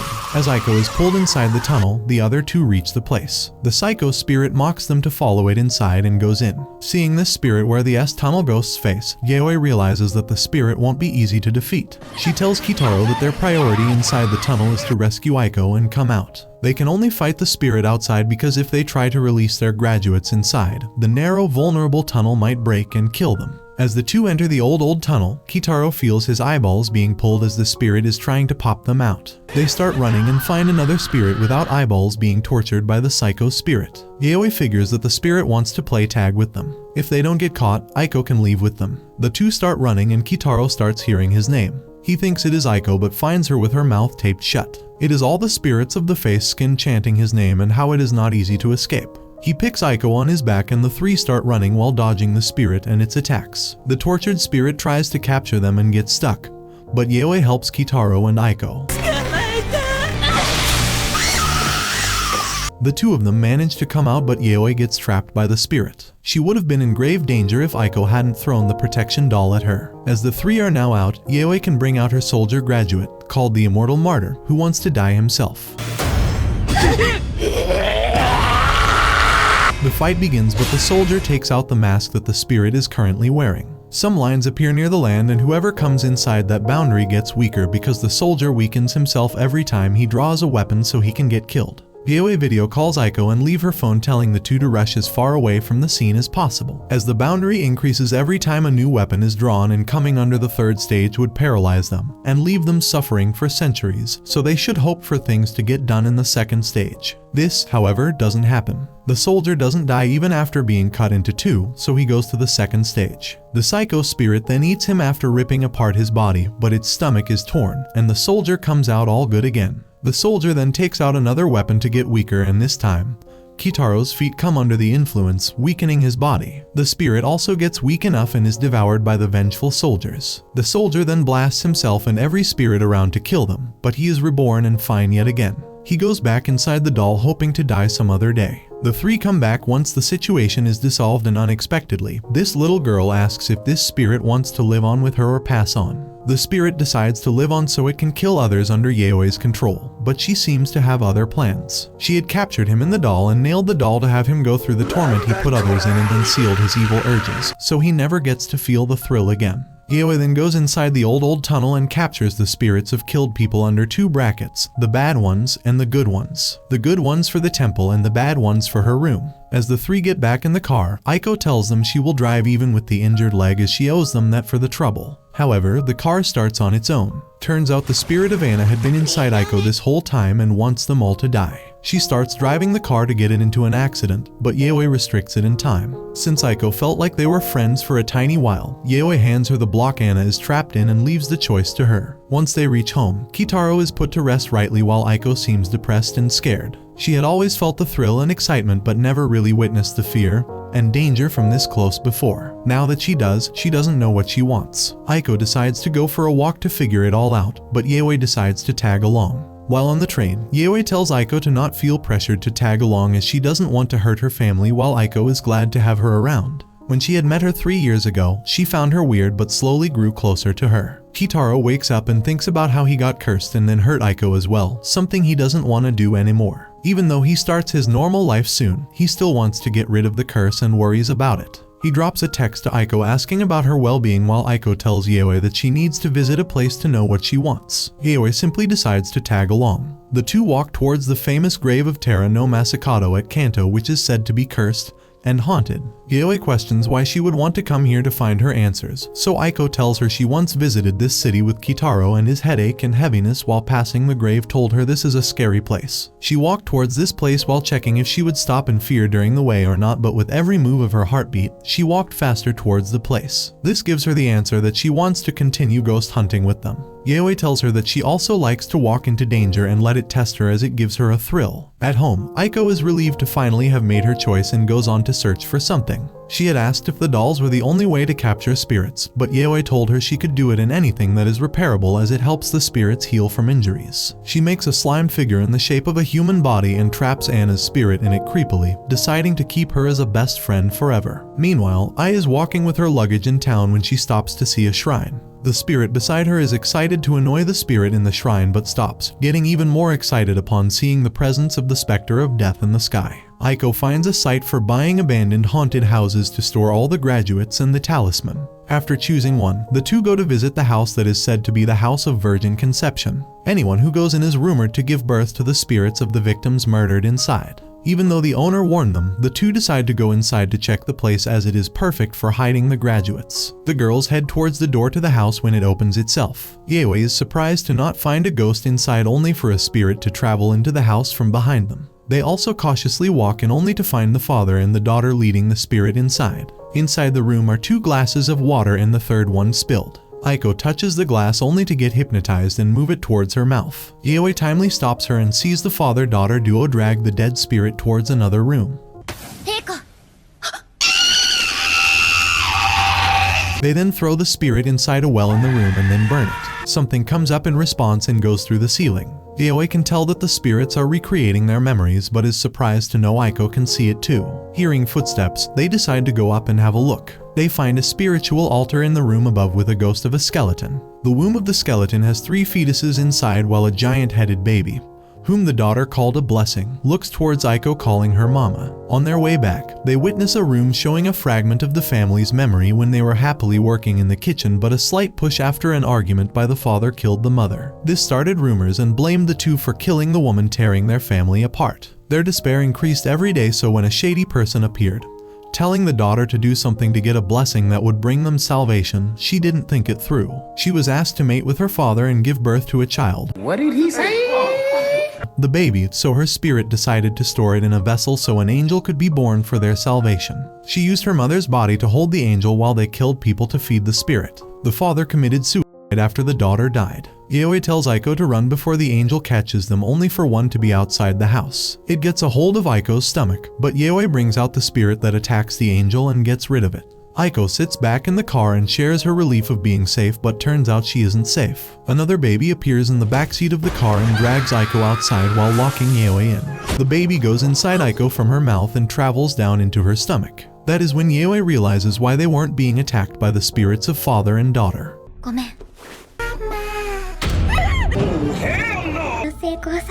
The last step to get the angel for salvation is to have it birthed in physical form, for which they need a woman. She also realizes that there are 3 souls of potential angels, so 2 more need to be defeated. Aiko talks to Kitaro to feel better before Yayoi has to attack the spirit while it is inside her body. To their surprise, the spirit doesn't attack Aiko when being tortured and gets out of her body. The protection spirit then kills it too, but Aiko has a curse left inside her body that can only be rid of once the last angel spirit is killed. The two walk inside again, but the daughter's spirit grabs Aiko's ankle, showing her an illusion of her being pregnant and her abdomen exploding due to the giant baby. She comes back to her senses when Yayoi calls her name and proceeds to get back to the door to get some air. However, in just a blink, Aiko disappears and finds herself near the well. Just then, she is pushed down by the daughter. As Aiko's screams can be heard even from outside the house, the last angel approaches her inside the well.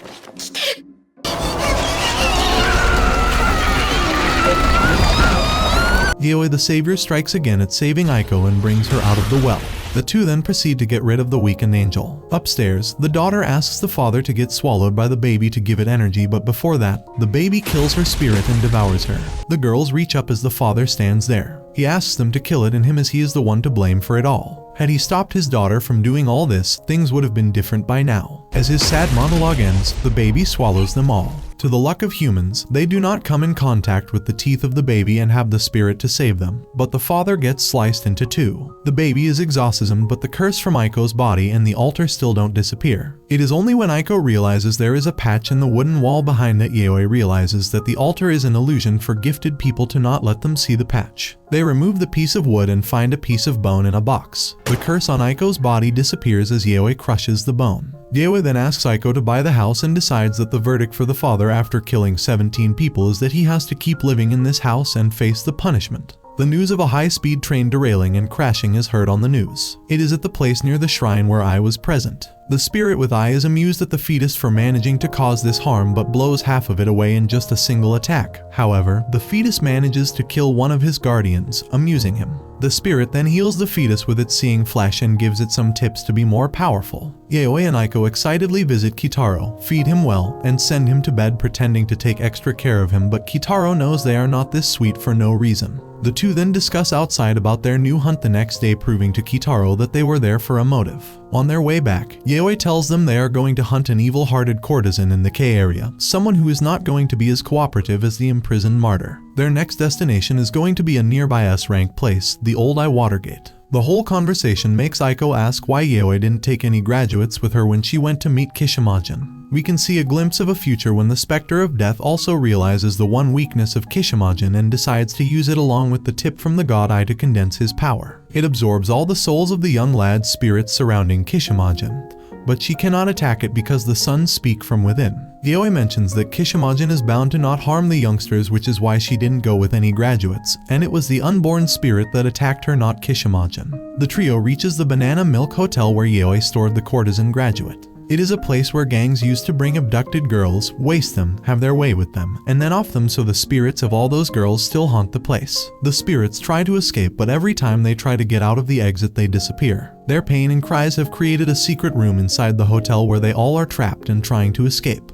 Yayoi figured out the pattern they were trying to escape from, reverse engineered it, and found the secret room to hide the graduate. However, the graduate is not very fond of her and has made the secret room her personal space for pleasure, so if Yayoi tries to get inside again, she is sent back to the entrance. This is why Kitaro is needed here. Being a guy, he will be pulled into the secret room by the courtesan easily. With proper preparation, the three get into the hotel and it only takes one step to pull Kitaro into the spirit world. Kitaro freaks out a bit but then gets down to business while Yayoi and Aiko follow him using his GPS. He follows the instructions Yayoi gave her to use a spirit to lead them to the secret room, barely managing to dodge harm twice and even gets his body switched by the spirit. When she touches him, but to his luck, he gets back into his body by jerking the spirit's hand away. Oh, hell no! Kitaro rushes into the secret room once he finds it to get away from that wandering spirit. He sees the shadow of someone inside the attached bath and finds Aiko trapped in ropes in the tub. He is releasing her thinking she got abducted, but when she starts seducing him, he realizes it is the courtesan pretending to be Aiko. The courtesan gets back into her original burnt down form and touches Kitaro so that he also has his skin melted down like hers unless he opens the rope and releases her. Kitaro pretends he is helping her only to use the black rope to tie her down. To his misfortune, the spirit captures his hand right before he can tighten the rope to restrict her powers. To add to the trouble, the wandering spirit also enters the room to switch bodies with Kitaro. Aiko and Yayoi have reached the room but cannot see anything. Yayoi captures the wandering spirit, understanding it is up to something, and the two enter the bath. They can vaguely hear Kitaro from the spirit world, ensuring them he is right there.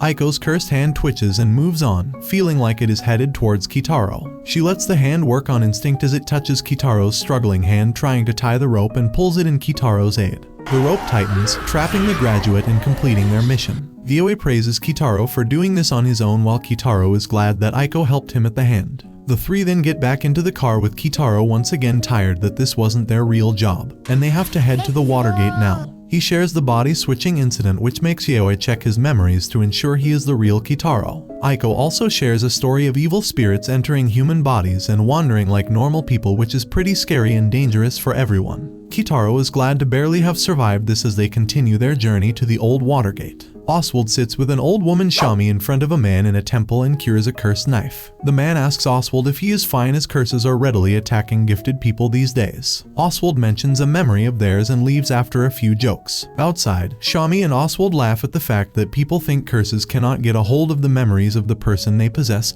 but they can do so. Curses can also use the abilities of the people they possess. The two cursed people then walk out as Shami mentions going to handle an animosity talisman after this. The hunter trio reaches the Watergate and finds Shami standing there. Turns out Shami is a famous TV host of a ghost show known to have survived the old tunnel and many other places. Yayoi gets excited to know more about her and approaches her, making the other two get her to calm her excitement down. After knowing if they are aware of the danger this place possesses, Shami, or more like the curse in her body, gets excited to deal with these youngsters. Aiko shares stories about this place where people have seen many spirits and their body parts floating in the river, a woman on top of the gate, and some other instances. Kitaro, for a moment, gets a weird feeling from her, but it vanishes right away. However, he doesn't sense a heavy aura in the place. Yayoi, however, can see the spirits and bodies in the river. Everyone heads forward and finds some kids in a gazebo-like place drawing on their notepads. They all rush back as their curfew is up except for one kid. Kitaro heads to make sure the kid leaves before the sun sets, but the kid hands him his notepad.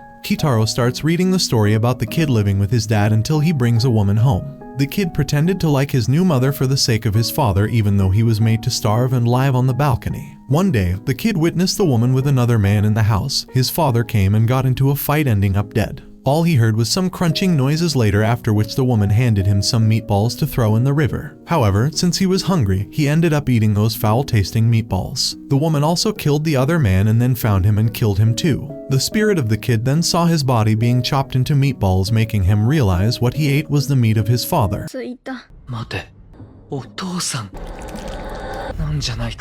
Yayoi at first did not see him as a spirit, but he was not a human and was a ghost seeking vengeance from the woman. Driven by rage, he now sees his stepmother in every person he meets and wants them to feel the pain and suffering, so he hangs them on the bridge. Shami tries to save Kitaro but gets her arm cut off and then is dragged to the bridge and hung. She also gets her whole body crushed, which is bad for the curse that just got into her body. This is witnessed by the three as the drawings of the notebook keep changing scenarios, showing all the people hung on the bridge and also the three of them on the bridge, showing they are going to meet the same fate as well. お母さんがいっぱいいます。どうしよう。みんな肉団子にしよう。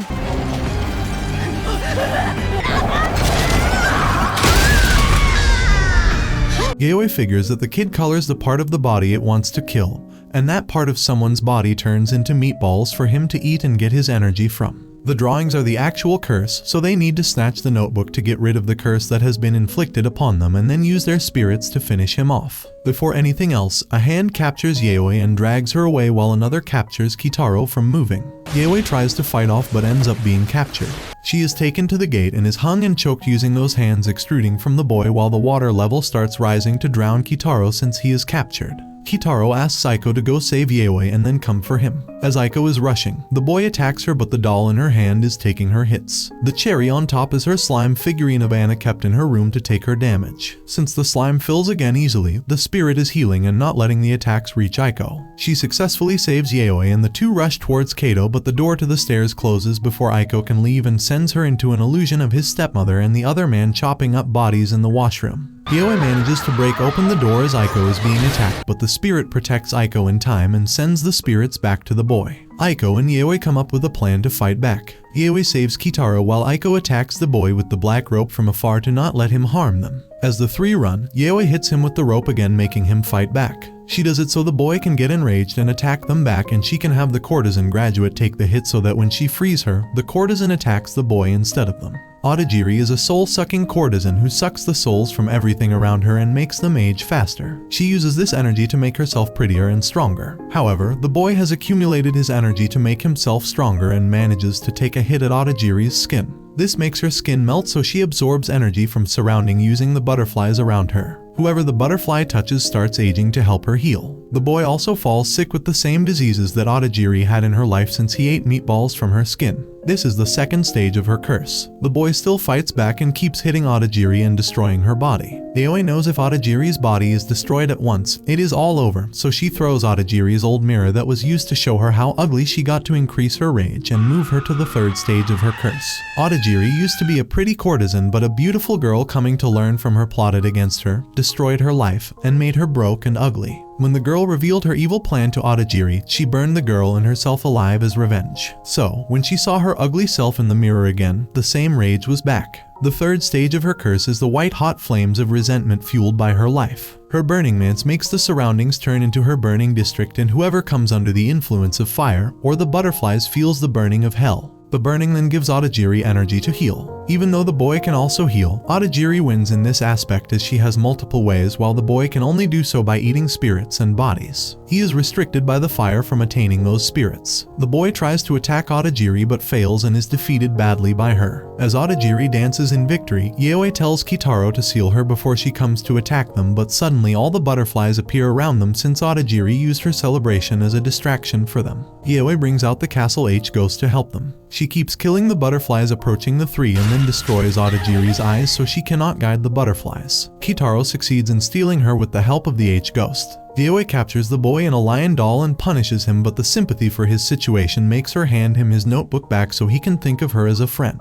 The three are glad they managed to succeed with each other's support. Yayoi starts surfing through Shami's bag and finds the talisman in it. They realize it is another part of what they already have. Yayoi cannot sense her spirit anywhere, which also brings out the possibility that she was switched with a curse before coming here. As the three call the police and make up a story of discovering multiple bodies, the curse of Shami consumes one of the dead bodies and follows them to the police station. One of the policemen witnesses the weird curse on top of Aiko's car but thinks it is an illusion. After their interview, the three come across Shami's sister, who is also gifted.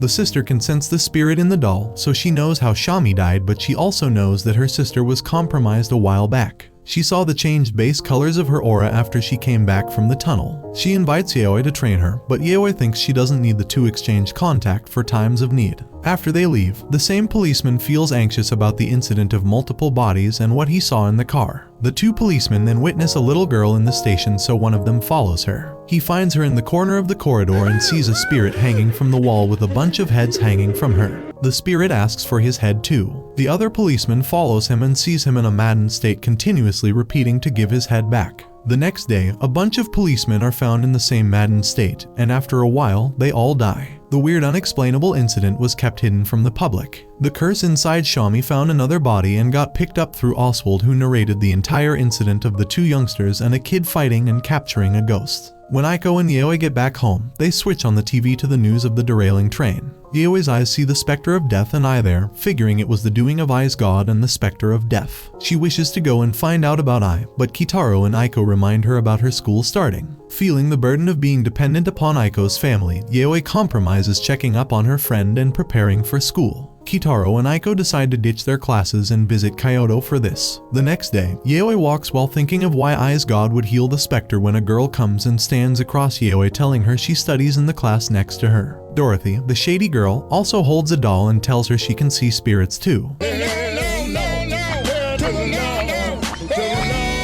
Dorothy is the curse of Shami, who witnessed the whole Watergate incident. Luckily, the original Dorothy used to know Yayoi from school and be scared of her due to the scary curse and evil spirits surrounding her. She expresses interest in exploring school spirits with Yayoi, especially the one in the locked room, since she got a copy of the key to it. Yayoi finds her a little shady and agrees to do so, also making sure to keep an eye on her. During class, Yayoi searches on the internet for stories but finds nothing authentic. The class rep tells her to make some friends or she will be a loner, while the friends of the rep, Futaba and Aki, tell her to not disturb Yayoi. Yayoi asks them if they know anything about the rumored 7 ghosts of the school, which makes a 4th character, Daisuke, appear, mocking Yayoi for believing in ghosts.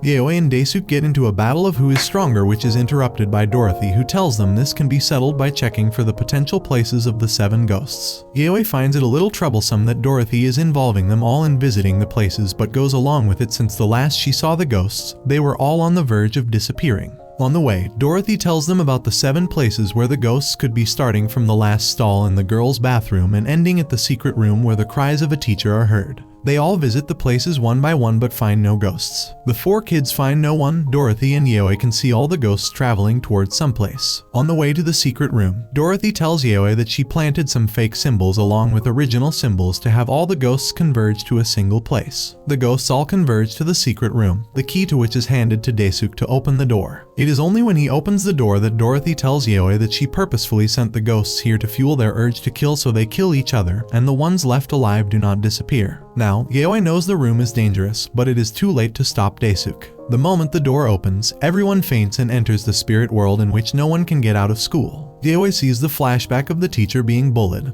harassed, and then accused of taking inappropriate pictures of a student by a class. This ruined his life, so he ended it in the same classroom, vowing to avenge these kids. Now, the spirit of this teacher is playing hide and seek with the students he just brought into the spirit world and killing whoever he catches.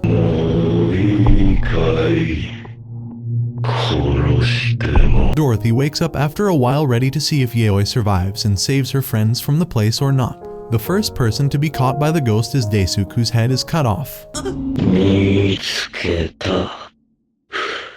He wakes up in the real world crying and shaking while apologizing for something. Yayoi attacks the ghost outside the class she woke up in, but another spirit comes after her to attack her. The rep, on the other hand, is outside the building trying to escape the place but entering it again in a loop. She witnessed Daisuke being compromised and also sees Yayoi defeat the spirit.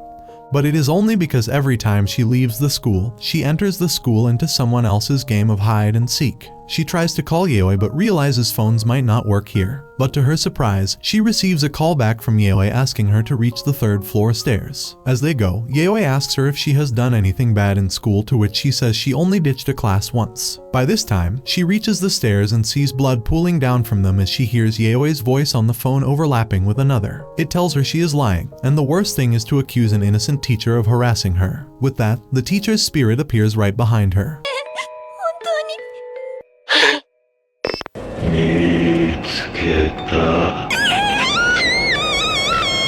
Yayoi timely saves the rep, and she tells Yayoi that she saw what happened to Daisuke once the candle was blown out. Yayoi figures that the candle being blown out means the game of hide and seek is over, and it was just a chance that the rep entered the game of other students. She figures that the way to win this game will save them, so they head towards the secret room to find a clue. On their way, they come across the spirit again and again, but Yayoi's protector spirit kills it again and again. When they finally reach the room, they see pictures of all the students in the mouths of dead crows. The rep picks up her picture and disappears, meaning she has won the game. Yayoi is also doing so, but the spirit appears again. She barely manages to come back to the real world and sees everyone unconscious except her and the rep. The two enter the room and find a weird, withered brain, so she asks the spirit in the doll to feast on it. The soul of the teacher appears from within the brain, but since he was innocent and was wronged, Yayoi lets him pass on peacefully without punishing him. She then sees her spirit transform and gain more power. Yayoi knows the spirit she named the soul in transition still hasn't gained all his powers and memories, and promises to let him have more battles as long as he protects them. After that, everyone wakes up and is taken to the hospital via the paramedics Dorothy called. The students who lost in the game feel traumatized by the crows and what they thought was a bad dream. To Yayoi's luck, the school is temporarily closed, which means she can visit Kyoto. Near the vending machine, Dorothy comes to Yayoi mentioning she got the school closed so she can go and see the specter of death in Kyoto as her allies are working on it. This gets Yayoi's interest, along with the fact that she can sense Dorothy has been replaced. Yayoi cuts to the chase and mentions knowing that. Yayoi pretends to also be a curse that replaced this body,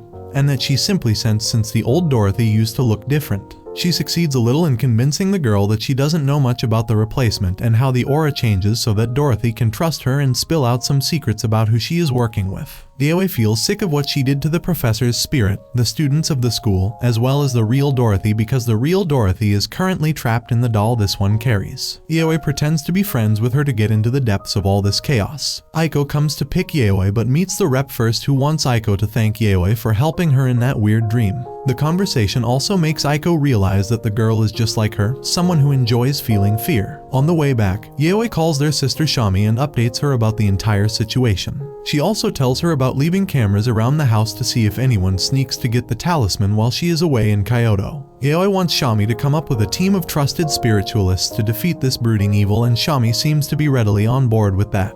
Kitaro texts Ai about her health only to receive a call from her right away. She cries about being scared and feeling guilty that everything happened because of her. Kitaro recalls how she calls herself a misfortune, but him being a nice friend is enough to calm the poor girl down. He cuts her off, telling her they are going to visit her as they want to see her smile again.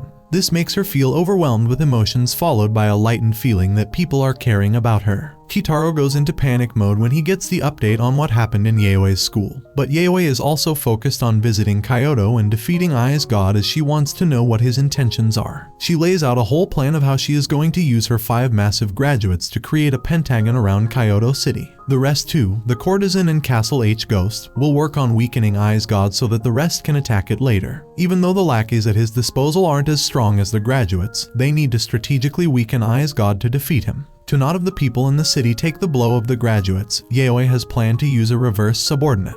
Usually, subordinates take the damage inflicted upon the human, but this one will transfer the damage for the city to the god, weakening him further. However, they need to mark the same symbol on the god's flesh as on the subordinate. After deciding everything, Yayoi asks them to consider it thoroughly if they want to tag along or not, as this will put their lives in grave danger. At night, Aiko calls Yayoi to show her the slime idea, which impresses Yayoi that Aiko thought it properly. Aiko then shows her a lot of 3D printed copies of this model, but to accommodate water to have the subordinates heal quicker during the battle. This clearly shows Aiko's plans to accompany Yayoi. The same goes for Kitaro, who is scared to death about all this but is ready to prioritize his friends over his fear. Ai sleeps excited to meet her friends, but a beautiful dream of hers turns into a nightmare soon. She sees herself as a bride, but things get dark when she is switched to a hospital where her clothes are replaced by white sheets, and she sees her face being stolen and beheaded while she forgets the names of everyone she can call for help. Ai screams while feeling like she is being snatched of herself and sees her god tell her she's next before she wakes up crying. She rushes to see herself as normal in the mirror and breaks down in fear while calling the names of her 3 friends. The next day, Kitaro meets them with a bunch of lucky charms to support them, and then proceeds to show them a graduate deployment kit he built to release and capture the graduates without the restriction of manual labor. The 3 then head to the graduate dorm to store the right arm of the talisman inside the well with a tracker on it, while they take the left arm with them. The distinction is because Dorothy knows they have the left arm, but if they realize they have the other arm too and come for it, the tracker will help them know more about these body snatchers. Oswald is interested in getting the arm back while Nankobo, the old man, wants to know more about Yayoi and if she is speaking the truth. Dorothy appears there and shows interest in visiting the Spectre of Death and how it is doing, while Nankobo warns the two to not get involved with that god anyway. The trio finally starts their journey to Kyoto, but Kitaro is impressed when Yayoi says she would like to visit the place of the derailment where she can find proof about the specter that killed her parents after she has visited Ai and ensured her safety. Everyone prepares for their battles that are headed to their next stop, Kyoto. That concludes the anime recap. As always, if you enjoyed,